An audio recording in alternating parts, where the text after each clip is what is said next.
E aí, gente, olha, sexta-feira, dia 23 de janeiro de 2026, são 9 horas e 4 minutos. Começa a partir de agora, direto do Complexo de Comunicação da Assembleia Legislativa, o seu Diário da Manhã, com as informações direto da Casa do Povo do Maranhão. Eu, Ronald II, contando sempre com a sua honrosa audiência e com a sua participação, viu? Pode mandar sua mensagem por meio do 3269-3009, esse é o nosso WhatsApp, 3269-3009, a gente vai lendo aqui as mensagens ao longo da programação. Nesta sexta-feira, né, como a gente costuma brincar aqui, sextou, hashtag só que não, porque tem muita informação ainda. E hoje a gente vai falar sobre sustentabilidade, sobre meio ambiente. Tem um projeto novo aí lançado pelo governo do estado, voltado para a política de resíduos sólidos, uma parceria com os municípios, muito interessante, diga-se de passagem, que daqui a pouquinho eu trago as informações por meio de uma reportagem. Trânsito ao vivo, previsão do tempo. Eu vou ter um bate-papo daqui a pouquinho, gente, aqui com o Darlan, que é professor de educação física. Você já deve ter percebido, principalmente aquele que está no sofá em casa, que não costuma praticar nenhum tipo de atividade, que está uma onda e tanto aí da turma que gosta de corrida, não é isso? Principalmente na Avenida Litorânea, o pessoal nessa febre aí dos exercícios físicos, o que é muito bacana, que é muito legal, mas é preciso também, né, principalmente para quem está começando, ter as orientações de um profissional, justamente para evitar problemas maiores, né, questão das lesões, tem a situação cardiovascular também. Então, assim, é legal, tem que praticar atividade física, esporte é fantástico, mas é preciso também praticar com responsabilidade, e é por isso que a gente trouxe aqui o Darlan, já está no Complexo de Comunicação, não é isso? Daqui a pouquinho vai estar comigo aqui, ao vivo, batendo esse papo. Tô com meu cafezinho na mão aqui, tô com minha caneca do Diário da Manhã, prontinho da Silva para essa sexta-feira, cheia de informações. E vamos embora porque tem novidade. Novidade para o setor de meio ambiente. O governo do estado do Maranhão lançando aí um novo projeto voltado para a política de resíduos. Um descarte adequado, não é isso? De resíduos. E aí o governo aposta, inclusive, também na capacitação em parceria com os municípios. A gente vai trazer os detalhes na reportagem. Quando não recebem a destinação correta, materiais descartados pelas atividades humanas, como lixo doméstico, comercial e industrial, provocam impactos diretos na saúde pública, no meio ambiente e na qualidade de vida da população. No Brasil, apesar de avanços, a gestão adequada ainda é um desafio em grande parte dos municípios. Segundo o IBGE, 31,9% dos municípios ainda utilizam lixões. No Norte, 57,7% e no Nordeste, 38,3%. Apenas 29% destinam resíduos a aterros sanitários planejados. 60,5% tem coleta seletiva com baixa adesão. Menos da metade possui plano municipal de resíduos. Os dados do IBGE revelam que o problema é mais grave em municípios pequenos e nas regiões Norte e Nordeste, onde lixões ainda são comuns e a reciclagem segue limitada pela falta de planejamento, educação ambiental e infraestrutura. É nesse contexto que o governo do Maranhão iniciou a mobilização do projeto Conexão Resíduos, uma ação da Secretaria de Estado do Meio Ambiente e Recursos Naturais, para orientar os municípios na construção e atualização dos planos municipais de gestão integrada de resíduos sólidos. Tudo isso faz parte do Conexão Resíduos, é um programa que deixa nossas cidades mais limpas, faz em união com os secretários municipais de meio ambiente para que o Maranhão, que já é uma beleza natural encantadora, já tem uma beleza natural, já é encantador, fique ainda mais bonito, também mais limpo. Além dos seminários técnicos, o projeto inclui capacitação em licenciamento ambiental e gestão de projetos, reunindo gestores públicos, setor privado e sociedade civil. A proposta é transformar dados e diagnósticos em ações concretas, fortalecendo a política ambiental e reduzindo de forma progressiva a dependência dos lixões no estado. Interessante, mas esse projeto, né? Aliás, sustentabilidade, meio ambiente é pauta permanente também aqui na nossa programação do Complexo de Comunicação. E esse projeto, sem dúvida alguma, vai ser pautado aqui nos nossos programas, né? Que são voltados para a questão da sustentabilidade. Essa reportagem ela fica disponível através do nosso canal oficial no YouTube, TV Assembleia do Maranhão. São exatamente 9h09. A gente vai falar sobre esporte no nosso quadro de entrevista de hoje. Entrevista.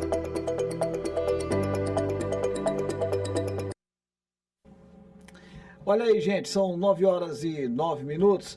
Eu recebo neste momento aqui, tenho a satisfação de receber o professor de Educação Física, o Darlan. Professor, a pronúncia do seu sobrenome é? O Ed, pronto. Darlan Ed. A gente vai bater um papo aqui sobre os cuidados necessários para a prática de corrida aliada à saúde, né? A gente tem observado cada vez mais forte esse tipo de atividade esportiva, mas é preciso, assim como qualquer outra atividade, que você tenha um cuidado, tenha responsabilidade, tenha orientação profissional, e foi para isso que a gente trouxe aqui um especialista no assunto, o professor Darlan, a quem eu já agradeço e desejo um ótimo dia nesta sexta-feira. Professor, bom dia para o senhor, obrigado por estar aqui. Bom dia para todos, muito obrigado pelo convite, né? E é sempre bom poder participar de um programa desses, que tem uma audiência muito boa, e poder estar divulgando, né, os benefícios que a corrida traz. Mas também tem os cuidados que tem que somar, né? Necessários, né, professor? Exatamente. Professor, vou começar aqui, essa febre toda da corrida, né? A gente teve um momento aí de um boom, né? E até hoje permanece, né? E está em alta. Quando foi que começou tudo isso, hein? Olha só, eu estou aqui em São Luís do Maranhão desde 2004 e realmente, né, não havia corrida aqui no Maranhão, era muito escasso. Então era uma corrida aqui, uma lá, uma vez por mês e olha lá. Esse boom começou praticamente depois da pandemia. Depois da pandemia, né, por conta das pessoas ficarem com medo de ficarem confinadas em academias, né, com medo de transmissão de vírus. Aí inicialmente começou com o pessoal da bike, né, muita migração para bike, e a bike deu uma acalmada e aí virou a corrida, virou a bola da vez, né? E que já está comprovado que são inúmeros benefícios que ela traz. Então acho que isso foi um dos principais motivadores das pessoas aderirem à corrida de rua. Interessante que o senhor me traz essa informação aqui, e eu já faço uma associação à questão também da saúde mental, né? Porque a pandemia acabou complicando muito esse problema de saúde pública. E a corrida é uma alternativa e tanto, né? Esse esporte ao ar livre, aquela sensação de liberdade, né, professor? Exatamente. Uma das coisas maravilhosas que a corrida traz é a socialização, entendeu? Porque todo mundo, a partir do momento que você colocou um tênis, você entrou numa assessoria, você está praticando atividade física, o seu círculo de amizades, pessoas voltadas com o mesmo objetivo que o seu, ele é muito maior do que você ficar só numa academia. Então, por isso que as pessoas migraram para a corrida de rua, né? Um dos principais motivos foi esse, a socialização. Eu tenho observado muito isso, né? As pessoas chegam lá onde eu trabalho, né, na assessoria, e falam, eu fico feliz quando vem o sábado aqui que tem um treino de longão. Porque é hora da interação, hora de tomar um café, colocar o bate-papo, entendeu? E são vários nichos. Tem desde advogado, tem juiz, tem professor, tem pessoa que trabalha na limpeza. Então, são muitas pessoas com experiências muito variadas. E isso engrandece muito a corrida. E quem está lá, e a pessoa fica muito feliz de estar participando, principalmente de grupos de corrida, né? Legal, e ter o lance mesmo do network, né, que você está colocando muito bem aqui. E antes da gente entrar, claro, nessas questões mais físicas, né, do que é a corrida em si, tecnicamente, mas tem também o fomento à economia, né, muitas atividades nasceram em razão desse tipo de prática, não é isso? Sim, esse é um nicho com fins de trabalho, vamos dizer assim, né, para quem produz corrida, né, é um trabalho, porque tem o pessoal que antes patrocinava ou bancava, fazia uma corrida por mês, agora está fazendo 2, 3, 4. E associado a esse pessoal que faz, tem os staffs. Então, acaba movimentando muita economia que às vezes as pessoas não se dão conta. Entendeu? Não é só uma corrida com um monte de pessoas correndo, não, mas tem uma estrutura por trás disso que movimenta muito dinheiro e muitas famílias são beneficiadas. Então, não é só o correr por correr. Tem uma finalidade de fim educativo? Tem. Aliado à condição de melhora da saúde. Como qualquer negócio, claro, né? E envolve, como o senhor está falando, uma estrutura que envolve segurança, que envolve cuidados com a saúde, questões emergenciais ali no momento da corrida. E de fato isso aí é fundamental, é muito importante. Professor, como é que o senhor observa o mercado também nesse campo da educação física, que é a sua área de atuação, né? Todo esse fomento à atividade, né? Esse volume de pessoas agora buscando a corrida como uma alternativa de esporte, também abriu mais espaço para o segmento profissional dessa área? Abriu mesmo, com certeza, né? Porque até então as pessoas faziam a faculdade, por exemplo, eu fiz a área de licenciatura, que seria para atuar em colégios, né? Sim. A área voltada para professor. E o pessoal do bacharel é quem atuava na parte externa, academias, corridas, desse tipo, né? Aí o que aconteceu? Com o implemento do aumento de corridas de rua, esse mercado aumentou muito e as pessoas, até os próprios cursos de educação física, aumentaram, tem muito mais alunos se formando. Isso é bom porque movimenta muito e obriga o profissional a estar muito bem qualificado. Se capacitar ainda mais. Ele tem que estar bem capacitado, porque o mercado vai cobrar isso dele. Não adianta ele se formar, me formei, agora eu vou começar a dar aula de corrida de rua. Então tem que fazer curso, você tem que ter uma especialização na área, entendeu? Porque são muitos meandros, são muitos detalhes que passam despercebidos, né? Que se você não tiver atualizado, você vai cometer alguns erros que podem prejudicar futuramente não só você, como também o seu aluno.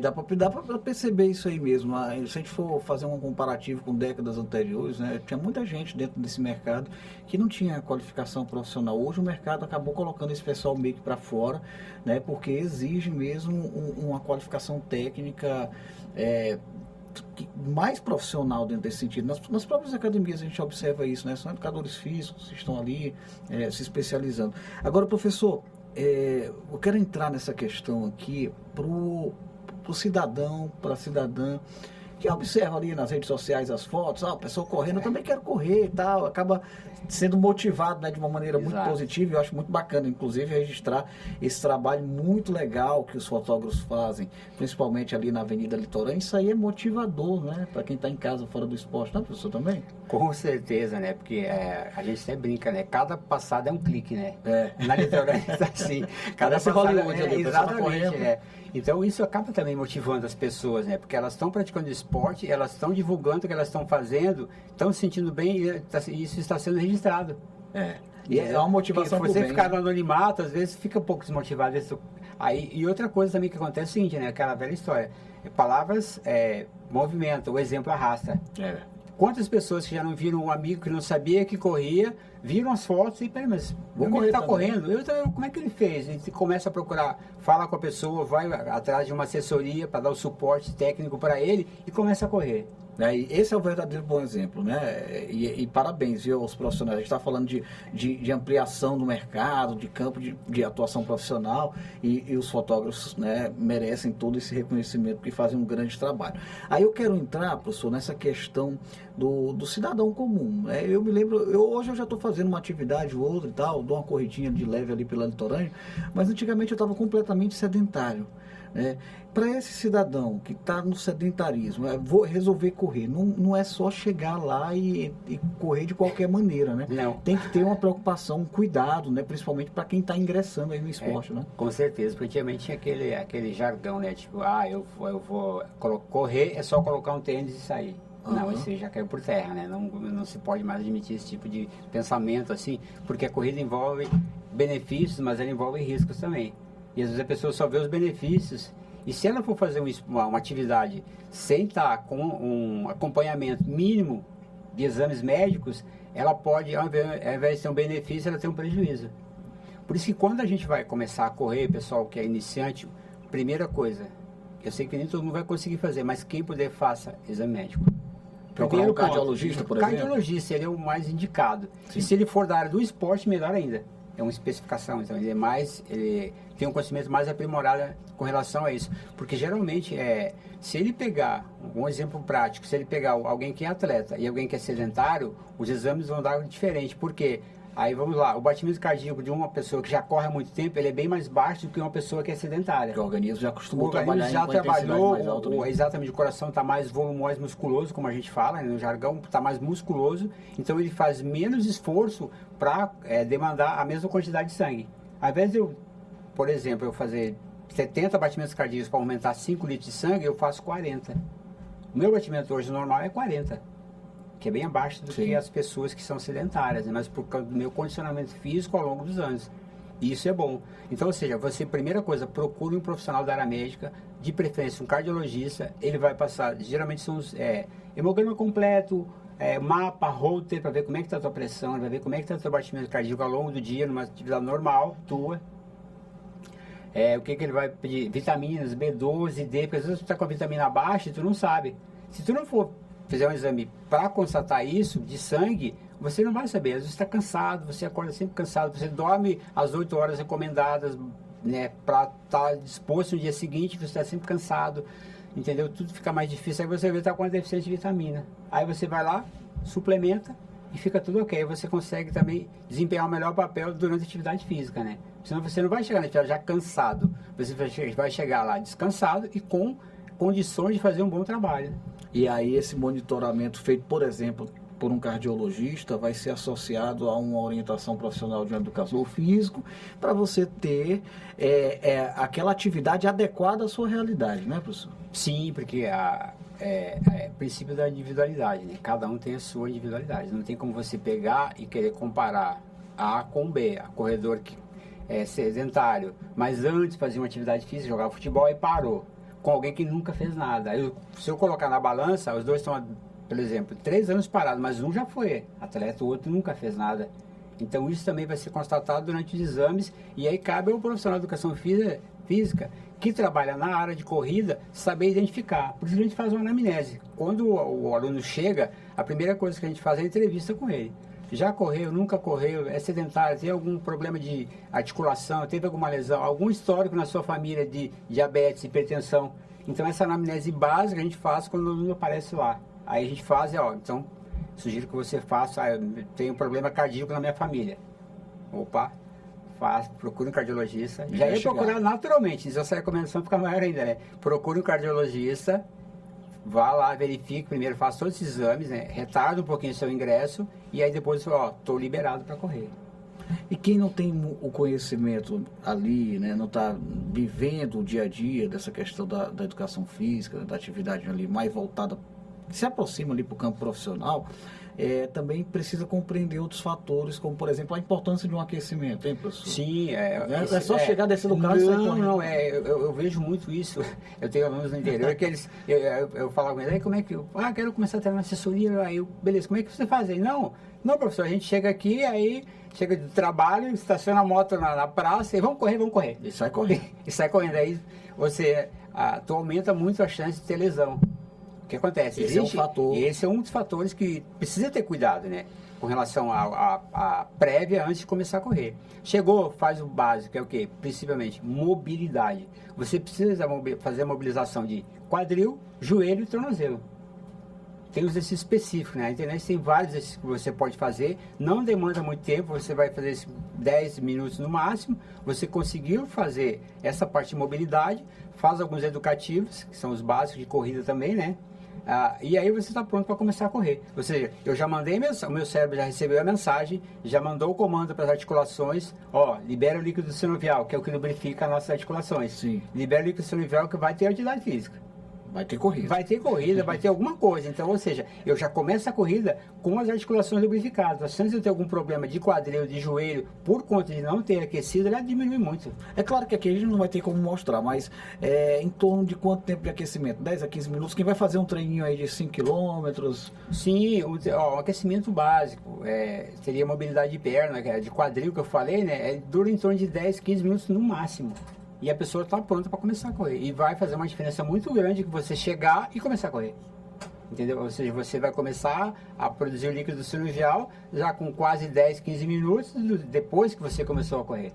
A probabilidade de você começar a sentir dor em quadril, dor em joelho, ela é maior do que você já previamente ter feito esse trabalho. Olha, gente, 9 horas e 23 minutos, estou batendo um papo aqui com o professor Darlan, professor de Educação Física, algumas orientações aqui para você que está entrando aí nesse mundo da corrida, né? Tá uma febre e tantos. E é legal, é bacana o esporte, mas ele também está trazendo, claro, alguns alertas, a importância para você que está começando, saindo do sedentarismo, procurar um cardiologista, né? Um médico especialista nessa área esportiva, para não começar de maneira irresponsável, né? Que pode ser bom, pode acabar virando ruim. Professor, o senhor toca num ponto muito interessante, que é evitar lesão. E o aquecimento é uma alternativa, é indispensável para evitar esse tipo de problema, que lamentavelmente é uma realidade de quem pratica atividade física. Agora, além disso, para a corrida especificamente, a gente ouve muito falar, quem está vivendo um pouco desse mundo, do fortalecimento, né? Que você tem que fazer atividades de fortalecimento. O que é isso? Olha só, começou a correr, o que acontece? A demanda de energia vai ser maior, você vai precisar de alguns músculos específicos, quadríceps, posterior de coxa, panturrilha, eles serão mais exigidos durante a atividade. Então, o que é recomendado? Trabalho de força, ele é diferente do trabalho de hipertrofia. É isso que algumas pessoas que trabalham na área que não voltada para corrida de rua, eles confundem. Às vezes o aluno vai lá, eu quero fazer um trabalho eu comecei a correr, eu quero melhorar na corrida, eu preciso estar forte. Aí ele subentende que não, hipertrofia, que é diferente. A hipertrofia ela entra como uma força concorrente da corrida, ou seja, eu vou me desgastar durante a prática da musculação voltada para a hipertrofia e no outro dia eu vou correr, então eu vou chegar cansado. Ou seja, eu gastei a energia que eu iria usar no dia seguinte para a corrida, eu já antecipei e gastei boa parte dela fazendo hipertrofia. Então, o que se recomenda? Não é hipertrofia. Os conceitos mudaram, novos estudos foram feitos e é trabalho de força. Ou seja, você não vai fazer 3 vezes de 8 a 12 repetições, você vai fazer 3 vezes de 4 a 6. Você aumenta o peso você aumenta a carga do que você está fazendo, seja de um leg press, seja de um afundo. E que você faz? Você diminui a quantidade de vezes que você vai fazer. Ou seja, não dá tempo do teu organismo entrar no estresse. Ele vai cansar na hora, você descansa 2 minutos em média, você vai e faz de novo. No dia você está inteirinho para fazer a corrida. Legal. E tem uma palavrinha, professor, que é muito utilizada aí entre vocês, corredores, né? Na comunidade aí dos atletas, sejam os amadores ou os profissionais, que é um tão falado chamado pace. O que é esse pace, hein, professor? Você começou a falar, é o pace. É o pace. O que acontece? Existe uma diferença entre pace e velocidade. A velocidade do carro, você mede em quilômetros por hora. Sim. O pace, você pega 1000 metros, você corre 1000 metros. Sim. Se você fizer em 5 minutos, o teu pace é de 5 minutos por quilômetro. Sim. Você consegue correr 1 quilômetro em 5 minutos. Esse é o teu pace. Esse é o meu pace. Você vai, e aí, vamos fazer um treino amanhã. Amanhã vai ser um intervalado. Beleza, de qual pace? A pessoa, meu Deus do céu, não. Você vai ter que fazer 400 metros em 3 minutos e alguma coisinha. Certo. Então pronto. Eu vou lá, paro com a distância, eu tenho que fazer em 3 minutos e pouco. Eu olho no relógio e vou. Entendeu? Essa é a diferença do pace para a velocidade. Então, o tão falado pace nada mais é do que isso, né? Então, para os desavisados aí, o pace mais rápido é o menor, né? Não é sim. Diferente do carro, porque o carro... Exatamente. Não, eu tô a 100 por hora. Quem está com 120 está correndo mais que 100. Não é, o pace é o contrário. Né? Se o teu pace é 5, você está mais rápido do que o pace de 6. Exatamente, exato. Porque confunde essa conta para quem está começando. Para quem está começando, e às vezes a pessoa que está há pouco tempo, ele olha e se enrola, né? E o legal também é esquecer um pouco essa história desse pace aí. Deixa o pessoal mais avançado pensar dele. Professor, e a importância da hidratação também, né? Durante o percurso, né? A gente observa que nas corridas os organizadores têm essa preocupação, né? De distribuição de água em determinados pontos. É fundamental também isso, né? Outro ponto importante. Quando eu comecei a correr na década passada, década não, comecei a correr em 80 e poucos, né? Eu estou com 56 anos hoje. Olha aí, faz bem a corrida, professor. Está muito novo aqui, tá falando correr em 80, não dá nem para acreditar. Entendeu? A gente corria sem tomar água, porque havia cultura, não precisa tomar água. Essa é da época que o pessoal corria com aquelas plásticos por dentro, porque ele suava, ele jurava que ele estava queimando gordura. Quando na verdade ele estava desidratando na realidade. E não, eu perdi 2 litros só de gordura. Quer dizer, botando água para fora e não estava tomando. Exatamente. Então, hoje em dia, é fundamental ter o apoio da água. Principalmente São Luís, que geralmente eu acordo, eu olho lá como é que está a umidade aqui é muito alta. Ela já começa no mínimo 85, 80, 90. Então você transpira muito, mas o teu corpo ele não consegue diminuir a temperatura, porque a água fica em você ainda. Então você precisa estar bem hidratado para poder suportar qualquer treino. E o interessante aqui da litorânea, né, que eu falo para todo mundo, é que você sobe ela, o vento maravilhoso batendo em você. Você virou, o vento simplesmente desaparece. E só fica aquele forno. É um forno, literalmente. Então você precisa ter um apoio de água durante esses treinamentos, durante as provas.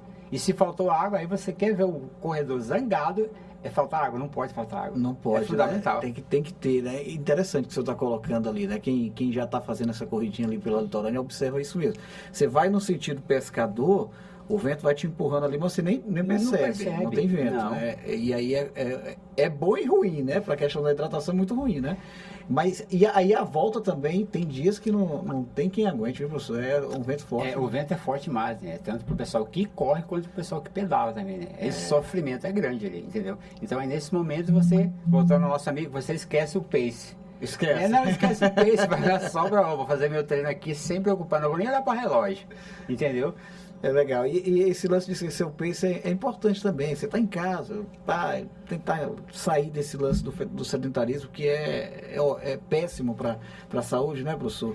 E a gente acaba sendo muito beneficiado com esse cenário natural, paradisíaco que a gente tem aqui, que é a Avenida Litorânea. Isso aí é fantástico para a prática, né? Exatamente. Quando eu cheguei aqui, como eu tinha falado anteriormente, não tinha ninguém correndo lá. Eu ficava assim, meu Deus do céu, vindo do Rio Grande do Sul, frio. A praia mais próxima é 100 km, que é Tramandaí.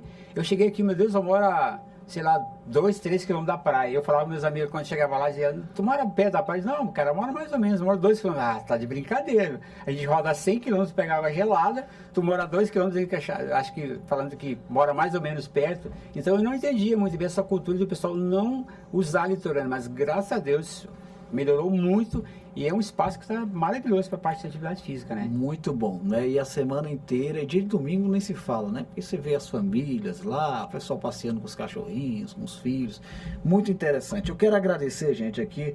Queria ter mais tempo para a gente conseguir bater esse papo aqui, mas nosso agradecimento ao professor Darlan, professor de Educação Física, especialista neste assunto, dando boas dicas, informações sobre a prática, principalmente de corridas, né, que a gente tem observado cada vez mais frequente. Não é uma particularidade de São Luís, não, é no mundo inteiro isso vem acontecendo, né, professor?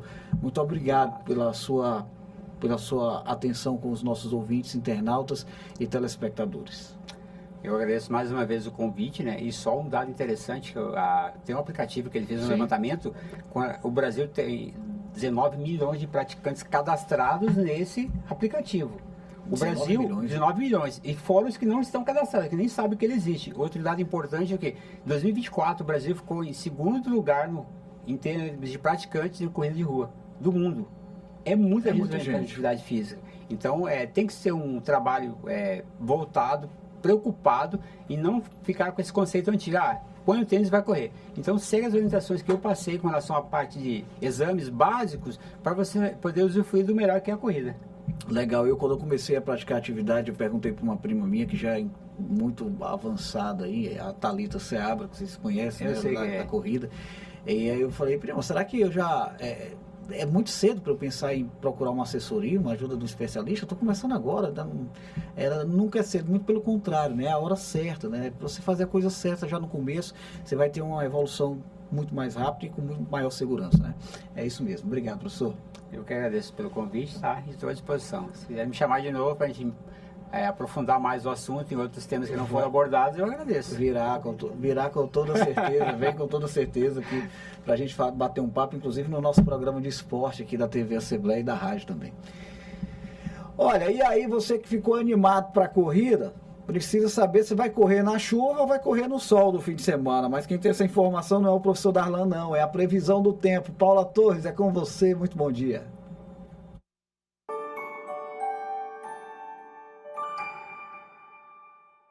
Oi, muito bom dia para você e para todo mundo que nos acompanha aqui no Diário da Manhã. Sextou e já fica logo o aviso de manhã cedo. Se for sair de casa, vale deixar o guarda-chuva por perto, porque o tempo muda ao longo do dia. Agora vamos conferir como fica o tempo aqui na capital e também pelo interior do Maranhão. Para hoje, sexta-feira, aqui na capital, a sexta começa com aquele clima típico nosso, temperaturas agradáveis, variando entre 26 e 31 graus. O sol aparece entre nuvens e pode ter chuva passageira ao longo do dia. À noite, o sol fica mais carregado, mas o tempo tende a ficar firme. Dá para organizar a noite sem grandes preocupações. Agora vamos pegar a estrada e sentir como fica o tempo em outras regiões do estado. Em Governador Archer, região central do Maranhão, o dia começa com sol, mas ao longo da tarde e da noite tem pancadas de chuva. As temperaturas ficam entre 23 e 30 graus. Calorzinho com refresco da chuva.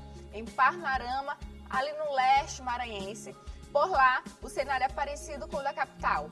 sol entre nuvens, chuva rápida durante o dia e também à noite, com temperaturas variando entre 23 e 31 graus. Que essa sexta te abrace com tranquilidade, do jeitinho que o maranhense gosta. Mais tarde eu volto na F1 para atualizar tudo sobre esse tempo que a gente acompanha de perto.